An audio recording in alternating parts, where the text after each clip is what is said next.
Hello, everyone, and welcome to our webinar on the best PPC practices.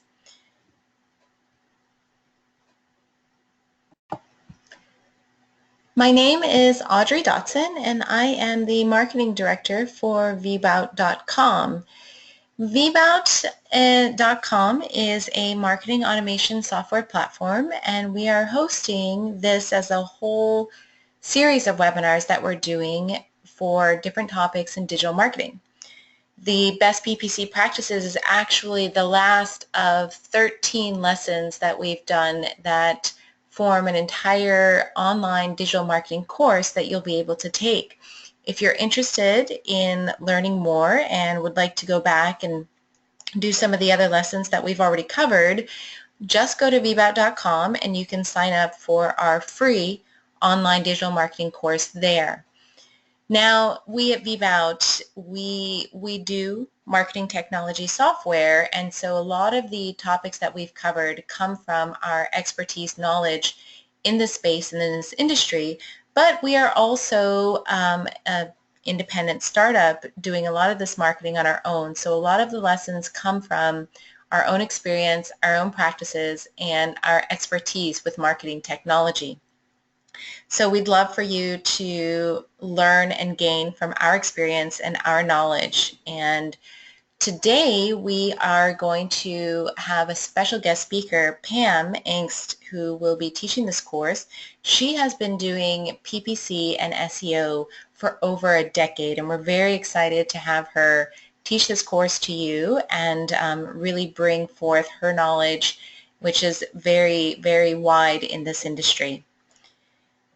All of our courses are put together by an entire team here at Vbout, which include myself and our founder, Richard Falla, and a content strategist and analyst, George, and Kelly, who's our marketing manager, and Justine, who does a lot of our design, graphic work.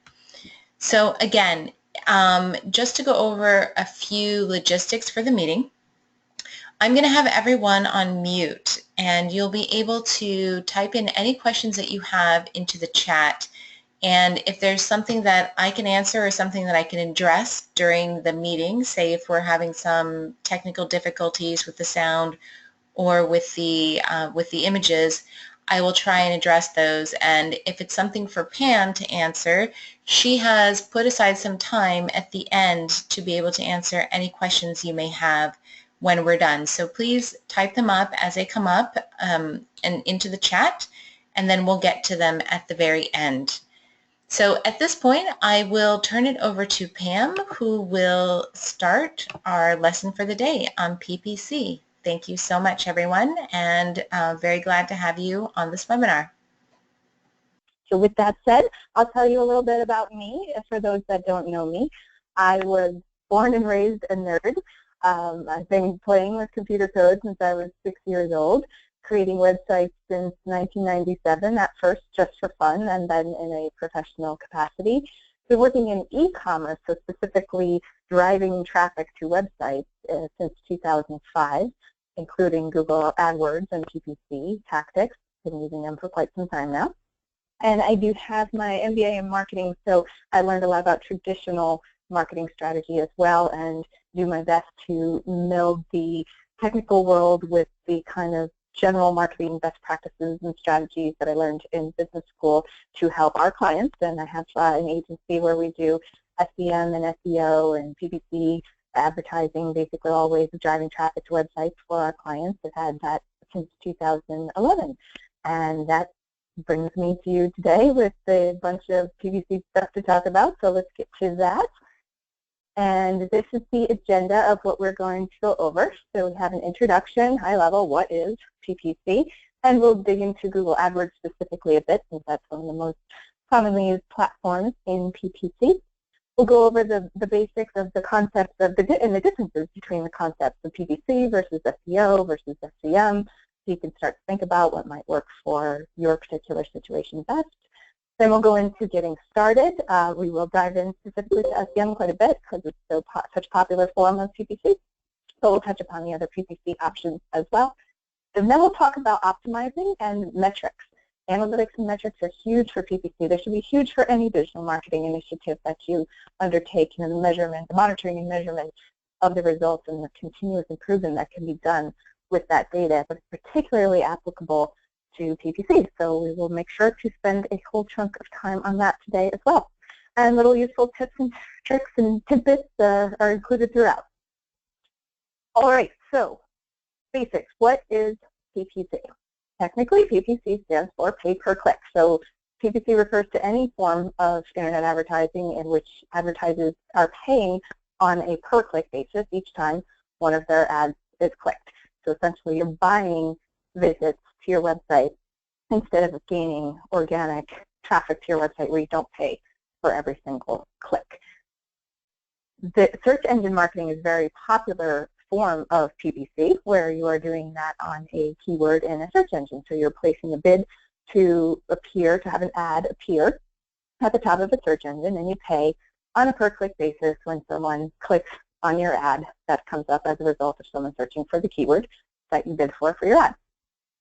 Google AdWords is one of the most popular platforms for SEM, and here you'll see an example of a Google AdWords ad. I'm sure you're all extremely familiar with that, which is, in this case, the example is Converse trainers. Somebody types that in, and then the ads come up at the top prior to the organic results. So what some people don't realize, though, is that this is an auction.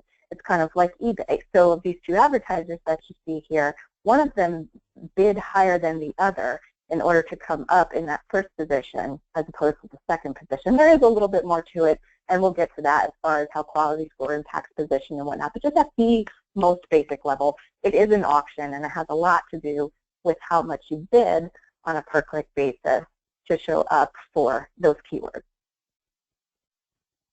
So how does SEM differ from SEO? Specifically, SEO is search engine optimization. It is the art and science of influencing search engines to rank your content higher in the non-paid results. And I emphasize influencing because you really don't have direct control when it comes to SEO the same way that you do, the way that you do with the SEM ads. With the SEM ads, you pretty much know that if you bid a certain amount, you're going to show up in a certain position. Boom, done. You have control over what's happening.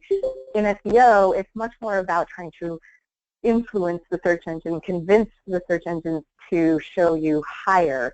So there's a ton of things that go into that. There's technical tweaks, there's tons of content considerations, and then there's considerations for establishing a reputation on your domain name that don't even happen on your own website. So it's a lot of initiatives to influence your position. As opposed to SEM, you just pay and you are there. It's much more straightforward. Specifically, some pros and cons between the two. So you might say, why bother with SEO if you can just pay and be at the top? And honestly, that may be the way Google wants you to look at it. But SEO can be worth doing. Here's some of the specific pros and cons between the two. With SEO, you don't have to pay for every single click. That's a definite pro. You can get more exponential ROI over a long time.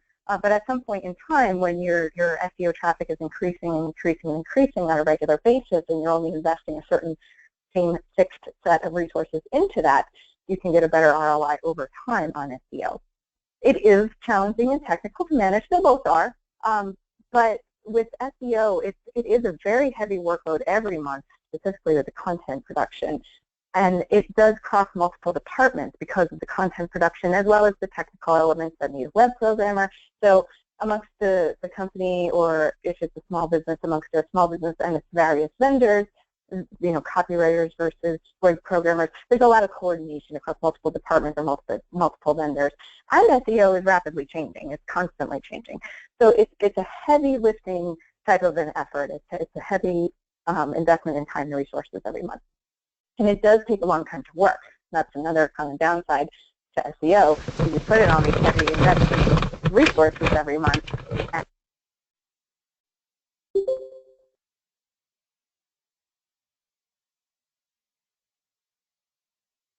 for the needle to start to move. I don't know what just happened with the sound there, so I'll repeat the last point just in case. The last point was that it takes a long time to work. SEO specifically takes a long time to work. It can be anywhere from 3 to 12 months before the needle starts to move.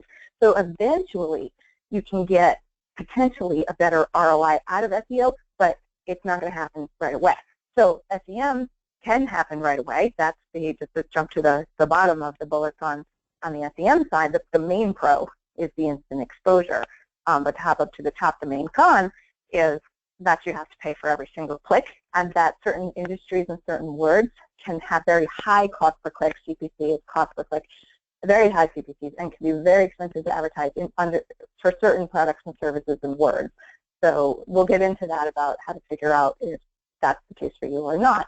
But it can get expensive, and you do have to pay for every single word forever, for every single click, that you get from it forever. It is also challenging and technical to manage, but a little bit of a pro on the SEM side is that it's not as rapidly changing, and it doesn't require as much cross-department involvement. A little bit of web programmer, but not, copywriters and stuff, graphics and creative departments. It's not as much cross-department involvement. So it's a little bit, even though it's technical itself, in and of itself, it's a little simpler to execute. So a common strategy, especially for newer businesses or newer websites, is to rely on SEM at first while ramping up your SEO efforts long-term. So you use the SEM, the paid, the PPC, the pay-per-click keyword traffic to get instant traffic to the website, and maybe even make some instant sales and instant return on that in order to help fund the ongoing SEO efforts, but then contribute to the ongoing SEO efforts so that you can reduce your reliance on SEM over time. So hope that makes sense. It's a common strategy, common way of approaching it to get the best out of the pros and cons of each. So digging into getting started with SEM, if you are going to do this, you want to always start with a plan. You want to determine your goals, what you hope to achieve, whether it's increasing brand awareness, more subscribers, sales on online stores, content downloads, etc. Being very specific about what exactly you want to achieve will help guide the direction of the campaign and help pick the KPIs that you use for measuring the success of the campaign. For example, a brand new business that has a new and innovative product or service that has never existed in the market before will focus more on, or should focus more on, driving awareness and just making people aware that this new innovative thing exists. And that happens, the measure of success of awareness is through impressions and maybe clicks, so people that clicked on the ad and came to the website and read more about it. But even just the impression on the ad, the impression meaning they saw the ad. They didn't necessarily click on it, but an impression means that they saw it. So a high level of impressions and a low number of clicks could be viewed as a bad thing on a conversion campaign, but is a good thing if you're just simply trying to get in front of people and make them aware of your product and service. So it'll be a different measure of success there versus a brand with a very established offering that just wants to get more leads. It's super straightforward. Maybe it's like you install HVAC equipment. It's very straightforward. Everybody knows what that means. You just want more leads. Then the KPIs and the measures of success are going to be different, and the tactics are going to be different for that campaign versus the other one. So now that you determined your goal, you want to determine your budget. Largely, this will be based on just simply what you can afford. So it's good to think of this as a monthly figure at a higher level.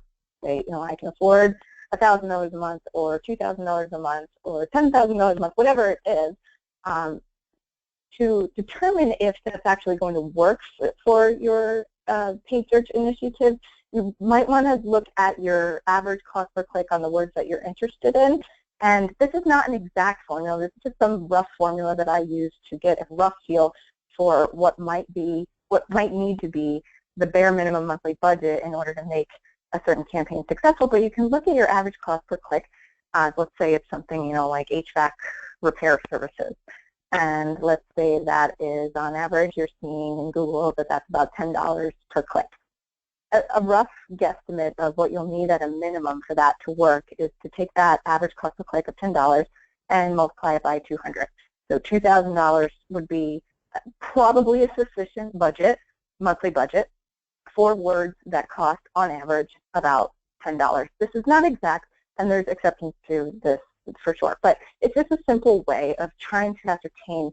I've had people ask me, like, can I spend $150 a month on Google Adwords and get something out of it? And I look up their terms, and their terms are $10 a click, and it's a pretty simple no in that case, because not every single person that clicks on your ad, it's going to become a paying customer. You know, a typical, and this again varies, but a very rough conversion rate estimate you can use is that about 2% of the people that come to your website will become leads, that will actually contact you. And maybe even not all of those will become paying customers.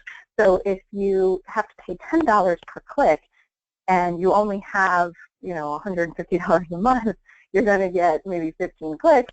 And then, you know, 2% of 15 is a very, very low number, as opposed to if you can cast a wider net, that math may work out better.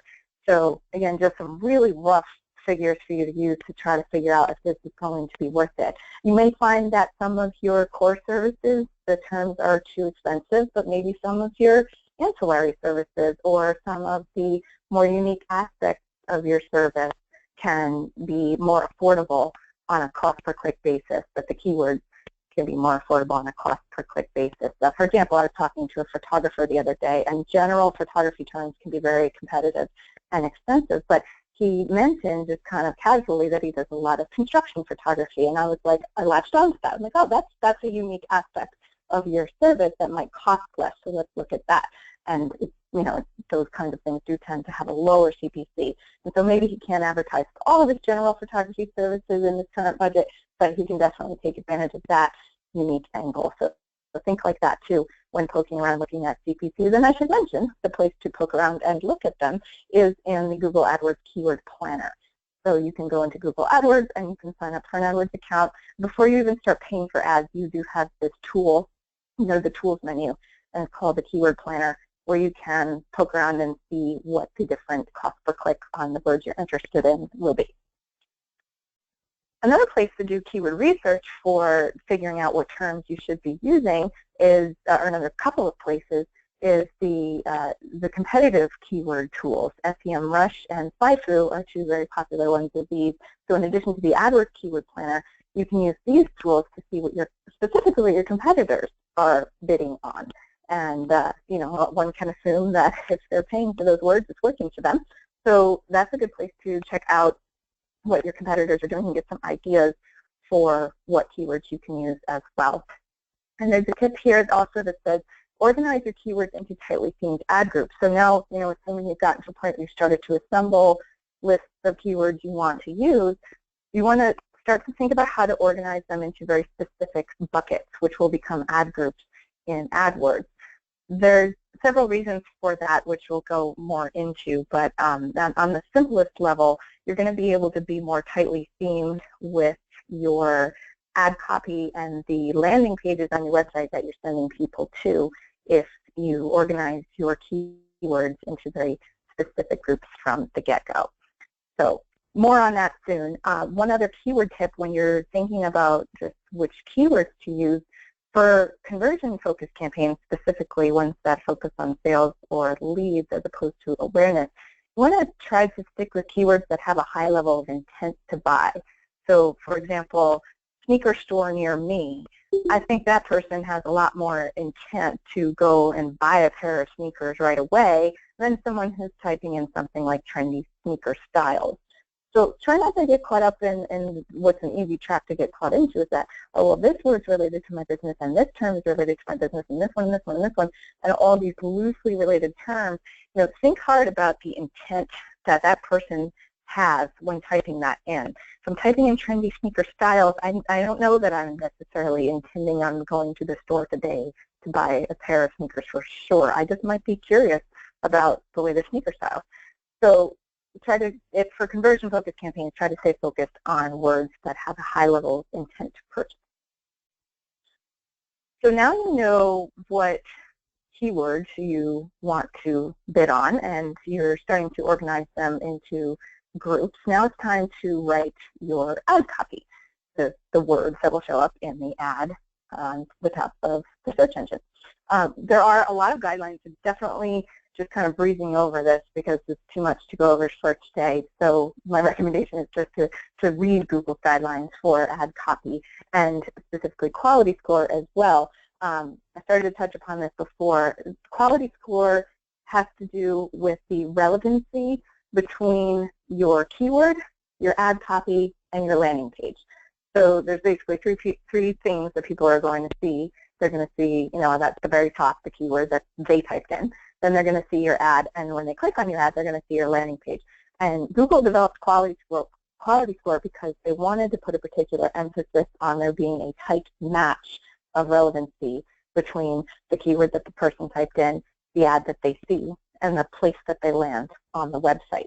So if you have, a store where you sell clothing and you're bidding on t-shirts, the keyword t-shirts, you want to make sure that your ad mentions t-shirts and that you send them to a landing page on the site that's specifically about t-shirts instead of your home page that shows all of your clothing, because Google will reward you for that. They'll actually give you a lower cost per click and a higher position, irrespective of your bid, or somewhat irrespective of your bid, if you get that tight match of topical relevancy between the keyword they typed in, your ad text, and the place that you take them where they land.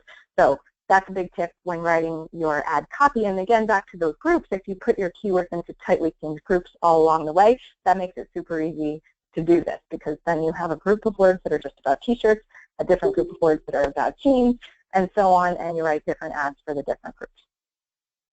You also want to take advantage of something called ad extensions, which are additional bits of information that get added to the ad. Sometimes it's a phone number or an address, call extension or a location extension. There's other things called site link extensions that point people to additional pages on your website. There's call out extensions to call out different value propositions that you have. Those are ways of expanding your ad and making it bigger, which makes it more noticeable, more likely to be clicked on. So definitely explore all the options when it comes to ad extensions as well. Another tip for your ad copy is to include specifics whenever possible, and particularly if you can, relate it to an offer. So specifics and offers, or specific offers, such as 20% off all t-shirts until Friday. That's a very specific offer. Now, they do have a guideline, and again, I encourage you to read all of Google's guidelines when doing this. They have a guideline that if you include an offer in the ad, that same offer has to be clearly visible on the landing page, and obviously has to be a real offer that the person can take advantage of. So keep that in mind. Don't just put fake stuff or not clear stuff in the ad copy. But if you do have a specific offer that exists on the landing page, it's a great tactic to put it in your ad as well. It's been shown that really increases click-through rates, which is the percentage of people that click on your ad as opposed to the percentage of people as opposed to the number of people that saw your ad. And higher click-through rates can lead to higher quality scores, which can lead to lower cost per click and higher position. Basically, all good things. Specifics are very good when it comes to ad copy. When it comes to ad copy, it's also good to look at what your competition is doing. So I mentioned this before when it came to just getting keyword ideas, but now you can look at this from a different angle when you're writing your ad copy. Other brands that are running ads similar to the ads that you're going to be running, they have likely tested their ad copy. They probably, one could assume some of them have been doing this for a bit of time, and they've learned some things, and they've adjusted their ad copy accordingly. So with that assumption in mind, you can look at the ad copy that your competitors are using and try to learn from what they're doing, so long as it matches Google guidelines and best practices, of course. So again, refer back to those along the way. But it's a great thing to take into account when drafting your ads. Now, the ads have to take, we've picked keywords and we've written the ads have to take people somewhere. So let's talk about landing pages for a minute. Landing pages should be a simple page. You don't want to take people to a term paper as far as the landing page goes for an ad. It should be short, skimmable copy. Bullet points are very favorable when it comes to skimmable copy and landing pages. And you also want to have a very single and clear call to action. Usually there's some kind of a form related to that, like download this ebook, and that's their only choice of something to do on that page. That's the best practice because people are very distractible. See something shiny and they start checking out something else on your website. So you want to make it super clear and keep them super focused on the one and only thing that you want them to do on that landing page. And just another little tip or trick or tidbit on the psychology behind these things. Various studies have shown that either red or orange buttons, bright red or bright orange, buttons for your main call to action are more effective than other colors. So you want to have like a big red button or a big orange button on that landing page with that simple, clear call to action. And the button text should be simple and clear and related to the action as well, as opposed to most form buttons just say submit. You want to use something more snazzy and related to what is going to happen when they click that button, such as get me started. So, a bright orange button that says get me started. And, the different colors, if the colors don't work for your color scheme and your logo and matching, you're like, don't overthink that too much. That's just a little tidbit for what some studies have shown. And everybody should always do their own testing anyway. So don't get too hung up on the color if that's a problem. But just a little tip there, and focus on the words for sure. Clear, compelling call to action with, some compelling wording on the button, and really no way to get distracted and go off and do other things instead of them completing the objective that you want them to complete. And of course, just again to reiterate, you'll have a better quality score if your landing page is if your landing page content is tightly related to the ad that you wrote and tightly related to the keyword that you're bidding on. So always keep that in mind as well. You want to send people to the landing page most tightly related to the keyword that they typed in. So you've got your keywords going, you've got your ad copy going, everything's in place, and now your PPC campaign is running. You're not done. There's a lot more work to do on an ongoing basis. Specifically, optimizing for keywords that are coming, or I should say, optimizing so that you don't get keywords coming in that you don't want to be paying for, or clicks coming in for keywords that you don't want to be paying for. There's something called match types. This is another thing that's just kind of too complex to get too much into today, but if you're really into this, I encourage you to do a little research on match types after this webinar, where you'll learn about the difference between broad match, modified broad match, phrase match, exact match, and so on. Basically, the way that I sum this up as simply as possible is that match types serve the purpose of synonym control. Some of them are very tight in that they don't allow a lot of synonyms to be used to get your ad clicked on, like exact match, but that can be a little too tight because you can't predict exactly how people are going to type things in, and some of them are very loose, like broad match allows for probably too many synonyms to be used in order to trigger your ad, and you might end up paying for clicks on terms that really don't have to do with your ad.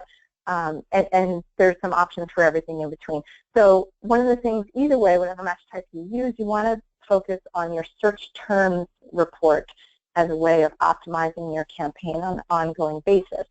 The difference between a keyword and a search term is that the keyword, just using like Google AdWords terminology, the keyword is the word that you specifically decided you wanted to bid on. Like, to use the t-shirt example again, t-shirt is your keyword. Or let's use the example, red t-shirt is your keyword. And then the search terms, though, that's the actual terms that people typed in. So depending upon your levels of synonym control that you've put in with your match types, you may be getting all sorts of other related words coming up in your search terms report, meaning you paid for clicks on those keywords, even if you didn't specifically bid on those keywords. So if you bid on red t-shirt, but you used broad match, pink is a synonym for red, and tank top is sort of a synonym for t-shirt. So who knows, you may be paying for clicks on pink tank tops when you don't even offer pink tank tops. So the search terms report will show you exactly what terminology is triggering your ads and what you've been paying for.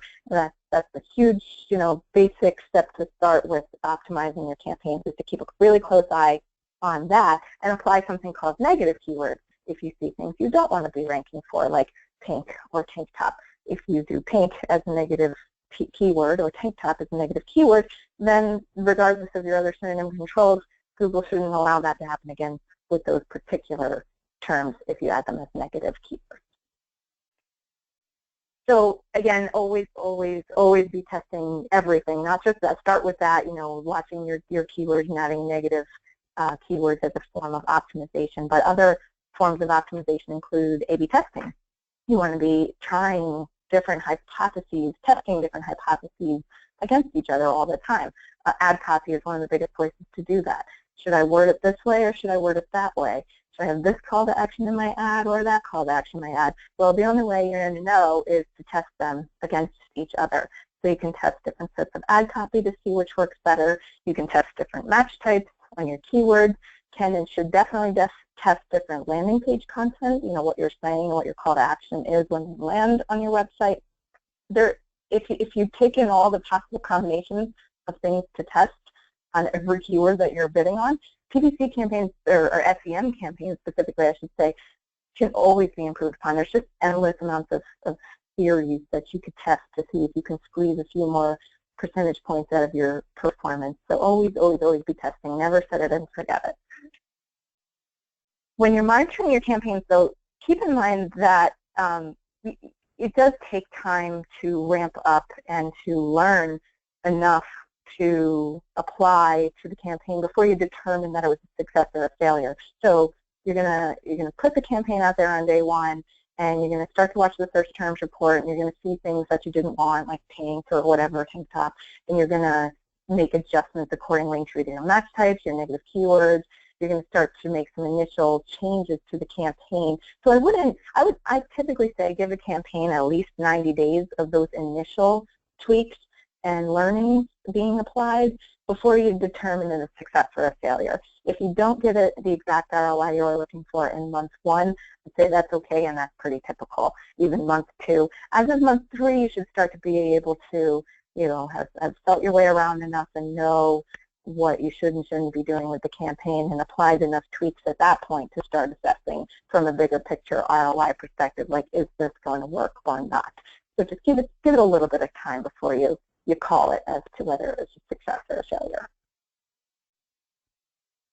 All right, so we talked a lot about SEM. Want to definitely get to the other types of PPC as well as the analytics, you know, things to take into account. And we want to leave time for questions. So I'm going to move a little quicker through this. It's more general information anyway, and then we'll get to your questions. So SEM isn't the only choice, obviously, for PPC advertising. It's a great choice because of that high level of intent. A lot of other forms of PPC advertising don't have that high level of intent that SEM has, where somebody typed in those words because they need you now. They need your product or service now. That's why they typed in those words. Other forms don't necessarily have that level of intent, but some of them have some unique targeting attributes that make them definitely worth looking at. So in addition to SEM, you might want to consider display or banner ads and or social media ads like Facebook, LinkedIn, Twitter, Pinterest, Instagram, and YouTube. We're also going to talk about retargeting as a valuable option as well. But to start with display ads, banner ads can be run through several different platforms, but you can do them right in the Google Adwords platform. In addition to your search keyword ads, and you can also do YouTube ads through there as well. So without even venturing out of the Google Adwords platform, you can add display ads into your mix and YouTube ads into your mix. YouTube ads work well for just about any brand that has good video content. YouTube is the #2 search engine in the world, and it's owned by Google, so you know, it's a great place to get found, with the exception of the pre-roll ads, which are the ones that we all hit skip ad on as quickly as we possibly can. Those don't tend to have good performance metrics. They do exist for a reason, and they can build brand awareness. So if you have a multi-million-dollar marketing budget and you're like Pepsi or Coca-Cola, and you can afford to just get in front of people's faces all the time to simply remind them that you exist and you don't care if they hit skip ads, then go ahead and do that. Otherwise, I always recommend not doing that form of YouTube advertising. The form that I find is most cost-effective, particularly for small business, is the keyword-based ads, where same thing as in Google AdWords, where you're bidding on a keyword to come up high in Google search results.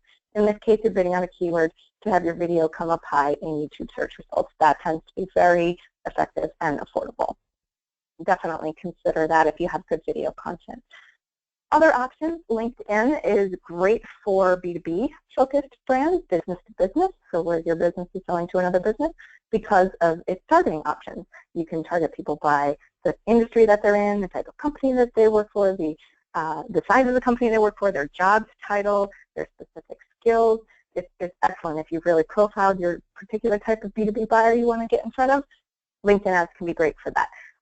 LinkedIn ads in and of themselves don't tend to be very affordable, though. Some of the forms of LinkedIn ads, like the banner ads, they have a minimum of $25,000 monthly minimum ad spend to use them. But there's one form that's particularly affordable, which is direct sponsored content ads or sponsored content ads, which is basically the ads where you show up in the news feed. and it doesn't look like an ad, just like a Facebook newsfeed ad.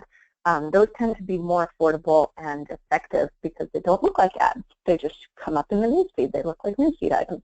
So that's something to consider for a B2B focused brand. Facebook, on the other hand, is great in a similar way for B2C focused brands, business to consumer, because of the crazy detailed amount of targeting that you can do on people's personal interests. You know, if they're interested, people tend to indicate if they're interested in yoga, or if they're interested in a certain sport or a certain type of car, or they really indicate their personal preferences there. So it's great for B2C brands. Facebook even does have some data on what people are searching for off of Facebook. So keep that in mind too, even if they're not talking about it on Facebook. Facebook tends to know people's personal preferences. So for B2C focused brands, those are great, and they're very, very affordable. Newsfeed ads are the most affordable and effective on there as well, as opposed to the right-hand column. I do pretty much always recommend turning off the right-hand column option and only going with the newsfeed option. Pinterest and Instagram are also options to consider, especially if your brand is has a very visually compelling product or service. So something to do with fashion or style or food, anything that's visually appealing, because those are all about the imagery. Pinterest is also great for e-commerce. You can click right through and buy the item. Twitter is very real-time based, so consider promoted tweets as a PPC ad option for campaigns based on certain events. There's more uses than that, but that's kind of what immediately comes to mind for me when I think about Twitter ads, is where people are going to be following a certain hashtag at a certain time, like the Super Bowl, and you want to make sure to get in front of those people. Twitter can be a great place to do that in those circumstances. So retargeting now is another PPC option that is can be incredibly effective for any purchase decision that's not immediate. So I want to qualify that and say it's most effective for purchase decisions that are not immediate for people to make, because retargeting is that stalking form of advertising where your ad follows your website visitors around the rest of the web after they visit you. So, for example, the situation where that would be effective versus one where it wouldn't be is buying a car. Buying a car, people do a lot of research. They don't tend to decide immediately. They may take 30, 60, or 90 days to make their decision. So it's worth it for, let's say, a car dealer to follow somebody around after they visit their website and remind them that they were checking out that company, as opposed to, let's say, somebody searching for emergency furnace repair in winter, and they've checked out this certain HVAC company's website. That person probably made their decision very quickly in the middle of winter, having no heat, as to who they're going to use for furnace repair. So it's probably not worth following those people around with ads for 30 days or more after the fact. But for any purchase decision that's not immediate, retargeting is definitely worth considering. Retargeting options are available on several networks, including Google. You can do it right through Google AdWords again without leaving the AdWords ecosystem. You can do it in Facebook, and another popular option for retargeting is AdWords. But most brands start with Google and Facebook. A lot of brands are doing some form of advertising in Google or Facebook anyway, and adding retargeting is not that big of a deal. It doesn't tend to be terribly expensive either, unless you have a very, very high level of web traffic. So, crossing over into analytics now and trying to make sure we leave time for questions. So let's breeze through talking about analytics. When your PPC campaign is set up, as mentioned, you'll need to monitor it very closely. But in the PPC platform, whatever one it is that you're using, is one place to monitor your data. But you also want to look into Google Analytics, because that will tell you what people are doing after they click on the ad on your website. So it's great to be able to see the metrics of who clicked, but it's really important to know what they did after that. So Google Analytics is crucial for evaluating PPC campaigns and all digital marketing initiatives. Anything that you're putting time and effort into with the goal of driving traffic to your website should be analyzed in Google Analytics. And Google Analytics and Google AdWords can be directly integrated to share detailed information about SEM campaigns, particularly. And then other campaigns, you can use something called Utm Tagging to inject additional information from those campaigns or those platforms, I should say, into Google Analytics. So, for example, when you're running ads on Facebook, Google Analytics doesn't necessarily know if they clicked on one certain Facebook ad or a different Facebook ad unless you use this UTM tagging. And there's something called the Google Analytics URL Builder that makes this really easy. It's not as technical as it sounds. You can put different tags on the landing page URL indicating that this one was used with this particular ad and that one was used with that particular ad, and then you'll get very specific campaign information in Google Analytics. I have some example analytics reports coming up that show all of these types of things too. But one more thing before we talk about analytics in general that you can add on to Google Analytics to give it even more information is call tracking software, such as CallRail is a popular one. So by default, Google Analytics can't really know if somebody came to your website and visually saw your phone number and wrote it down and called you. That's not something that by default Google Analytics can know, but if you use a call tracking software like CallRail, then it can know that. Kind of complex to describe exactly how it works, but basically it assigns forwarding phone numbers, and the forwarding phone numbers just forward on to your regular phone number, but in that act of forwarding, it can send data to Google Analytics about those callers. So that's a pretty cool thing that you can track in Google Analytics as well. But to zoom back out to the higher level, Google Analytics in general, what can it tell you? It can tell you what I like to call the who, what, where, and why of your website traffic. Who being, and this will help you remember how to navigate through the 4 different categories in Google Analytics as well, which have trickier names to them. But so the who is your audience, and that's the menu label in Google Analytics of this whole section of reports that tells you characteristics about who visits your website. So when you see the audience label, think who, that's about who. Where, what all about those people, where are they located, what browser did they use, what language they speak, etc. You can learn that in that section there. Then you can learn about what they did on your website, which is the behavior section. So when you see that main menu label in Google Analytics labeled behavior, all the reports under that are related to the behavior, what they did on the website, how long they stayed, which pages they viewed, etc. The next category is the acquisition category, which I like to call the where. Where did they come from? How did you acquire them? Where did they come from? How they found you? So that will tell you if they came from organic search traffic or paid search traffic or social traffic or other websites. That's all about how you acquired them as a visitor, where they came from.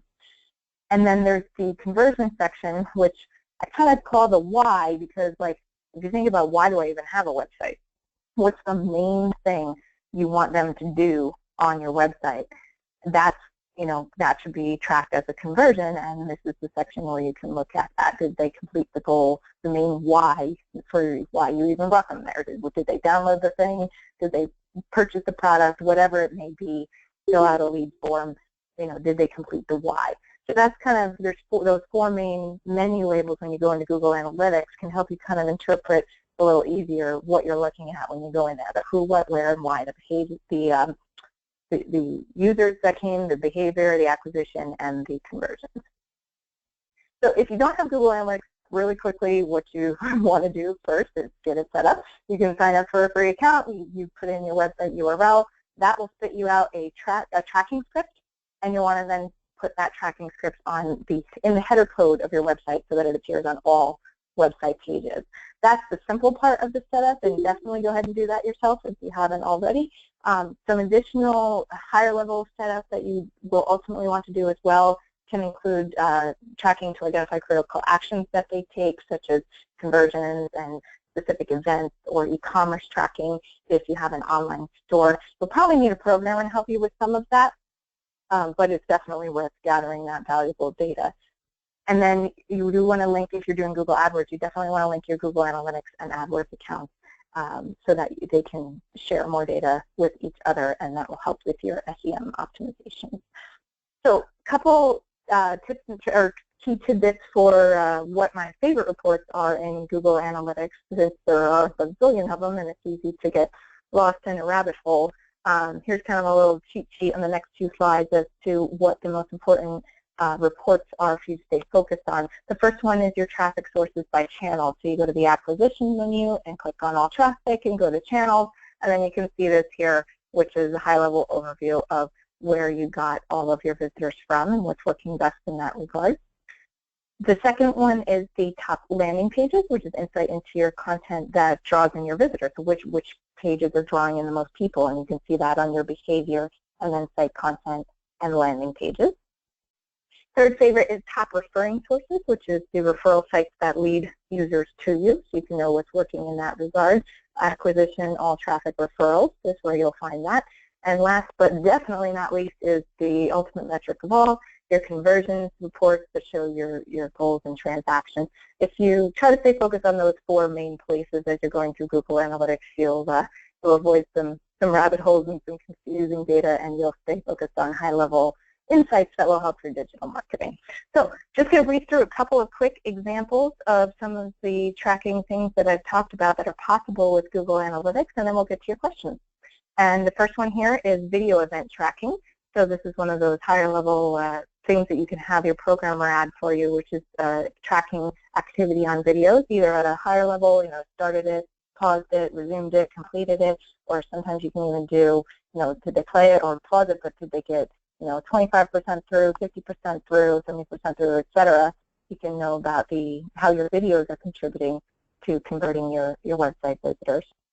This is an example of the call tracking data that I was talking about using the CallRail software. You can see the numbers that people, with part of it blocked out, the caller ID numbers that they called from, but more importantly, the number that in total, the number of phone calls that you got from different marketing tactics. So you can see how many phone calls you get from organic search versus paid search and versus other advertising efforts. And you could drill into this even more specifically. Anywhere where you can see conversion in Google Analytics, if you have this set up, you can then see a phone call as a conversion. And it really helps make data-driven marketing decisions about which tactics are driving calls for your business and which aren't. This is an example of a conversion funnel. Something else you definitely want to consider setting up to track the success of your marketing efforts is people do tend to have to go through different steps on your website to complete the ultimate goal. Usually that's some kind of a registration or a purchase. So you can set up a conversion funnel so that you can see the percentage that proceeded on to each step and where people were exiting, and that can help you to start to figure out why. And last but not least, the channels report, which is my favorite report I mentioned before, my #1 favorite report.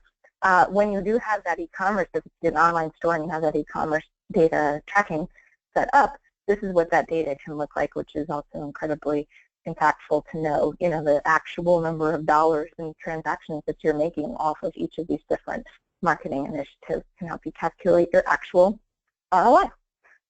So, I'm sorry, I got one more example for you. I forgot about the social ad campaign tagging, which, like I was saying before, if you have different Facebook ads, for example, and you tag them with the Google Analytics URL builder, you can then know in Google Analytics which ad was which, and you won't just see it all lumped into one bucket of, Facebook traffic or LinkedIn traffic or banner ad traffic.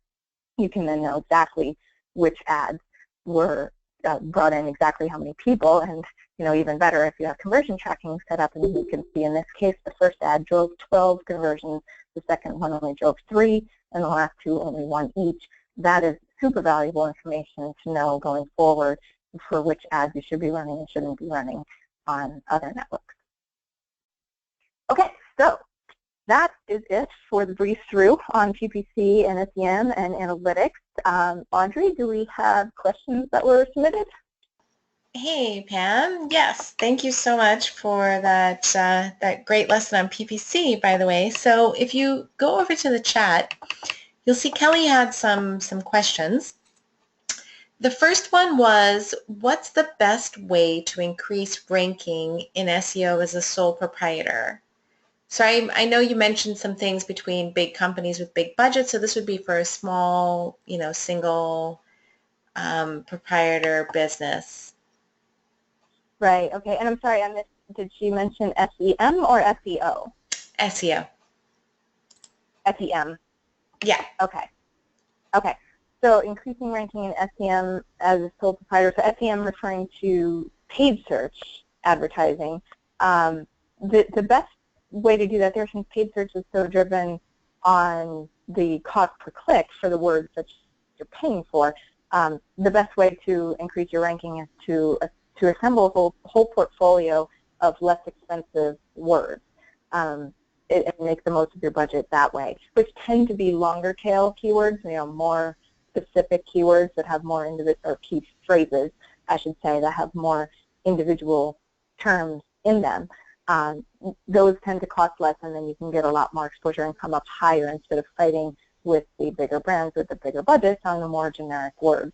So it takes some more keyword research and planning, but to get more nitty-gritty and specific and longer tail with your keywords can tend to get less expensive and can tend to put you up more at the top as a smaller business. And I'll touch upon the SEO angle of that as well, just because people are probably considering, should I do SEO or SEM? To increase your ranking on SEO as a sole proprietor or small business, it's really a lot about having a search engine-friendly website to begin with, and most people do have their websites built in WordPress nowadays or something similar to that, some content management system where you can easily publish blog articles on a regular basis. That is, that's a big part of coming up high on search engines, having thought leadership content published on a regular basis. Again, with the longer tail keywords, so you can use the Google AdWords Keyword Planner not only to focus on what keywords to use in an SEM campaign, but you can think of that from an SEO perspective too. So if the words are less competitive and less expensive for an SEM, a paid search campaign, they're probably going to be easier for you to rank for on SEO as well. So consider using those in blog articles on your website, and you can probably end up ranking higher in SEO that way, same way as well there, if that makes sense. Yeah, I think so. Kelly, did that answer your question? She had more to it. She said she's starting a marketing consulting business, and she can only afford about $75 to $100 monthly for PPC. So does it make sense to even do it with such a limited budget? If it's that limited, I'd probably say on paid search, no. Most of the average cost per click, especially in marketing, will be too high to make it worth doing there. But the most cost-effective form of PPC is Facebook advertising. So that might be, although it tends to be better for B2C brands, depending upon how you define your audience. If you can define your audience in the options on Facebook, even a B2B brand can have some success there. So it's definitely the most cost-effective. So with that budget, I might recommend Facebook ads instead, and or perhaps retargeting. If it's a small business and it doesn't get a tremendous amount of web traffic, retargeting can be pretty affordable. Whether you retarget through Facebook or retarget through AdWords, it might only cost you $75 to $100 a month to stay in front of the website visitors that already came to you. They already came to you however they got there in the first place. They were already checking you out. You might as well stay in front of them, and if your traffic isn't all that high yet, it probably won't cost you too much. So that's the thing to consider as well, either Facebook and or retargeting to get the most out of a budget of that size.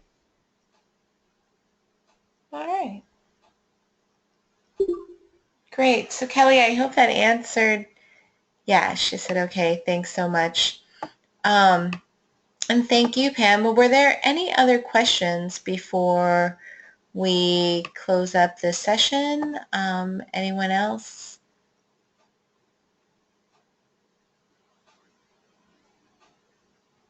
All right.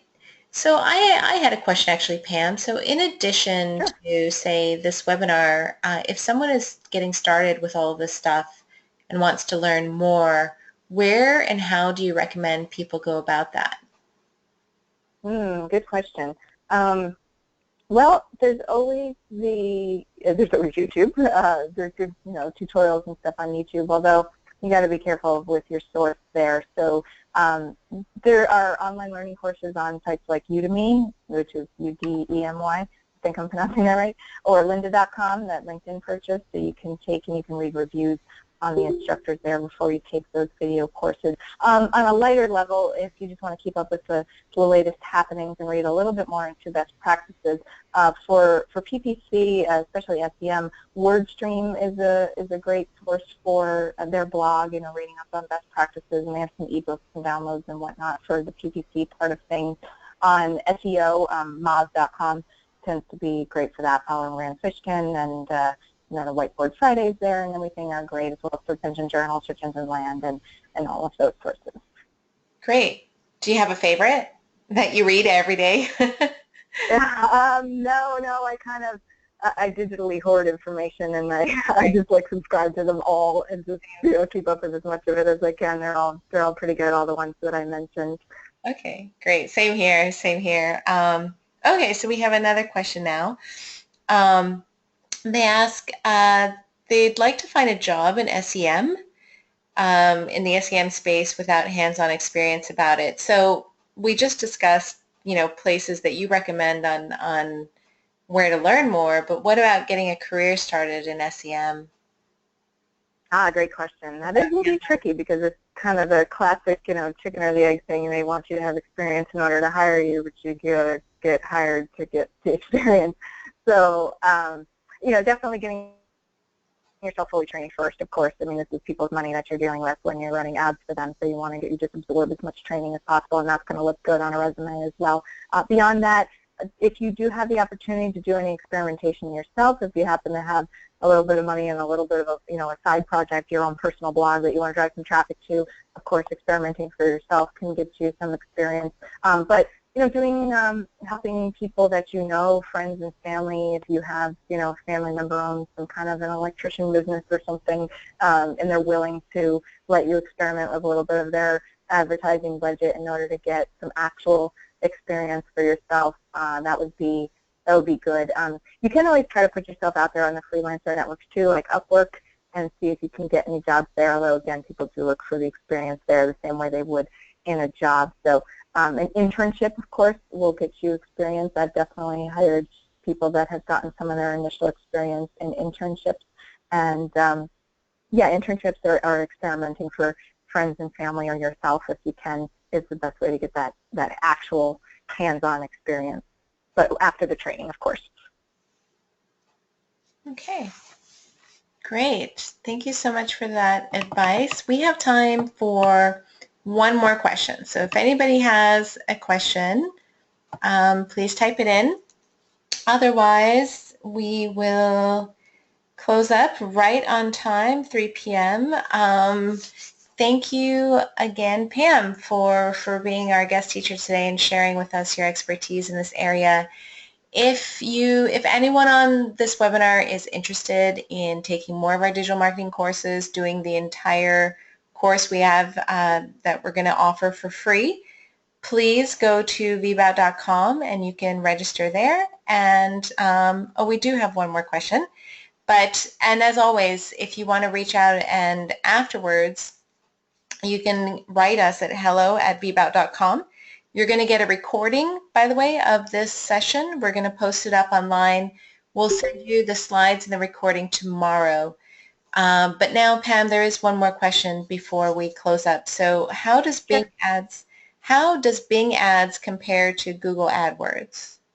Good question. I didn't touch on Bing Ads at all. Yes, obviously Bing Ads is an option for SEM because it's the other major search engine that's out there is Bing as opposed to Google. How does it compare? Well, it will reach a smaller audience, which is why most people do tend to default to Google AdWords to just reach the most amount of people as possible right away. But if you are a bigger brand and you need to reach all of the people, then you definitely got to have Bing Ads in your mix as well, because about 30 or more, actually it's going on maybe 40% of people will use Bing as opposed to Google. I actually like Bing Ads for kind of less tech-savvy audiences, particularly older audiences. We have one client who, senior citizens are their target metric, and those tend to be the people that don't necessarily go ahead and take the step of changing their default search engine in their Internet Explorer on their Windows PC or anything like that. So it just kind of defaults to Bing. So it's kind of a good opportunity to get in front of those people. But in general, it's less exposure, but it's also less competitive. So if you do have a limited budget, you might want to start with the Bing network and see what you can get out of that, as opposed to Google. You're going to get a lot more exposure, but obviously you're paying on a per-click basis, so you're going to get more clicks, but that requires more budget. So it's definitely an option to consider for doing PPC, or SEM, I should say, on a smaller scale with less of a high investment. The platform isn't nearly as sophisticated, though, so you might get a little frustrated along the way, but those are kind of some of the pros and cons for Bing versus Google. All right. Ivana, did that answer your question? Did you have any other anything else you wanted clarified with that?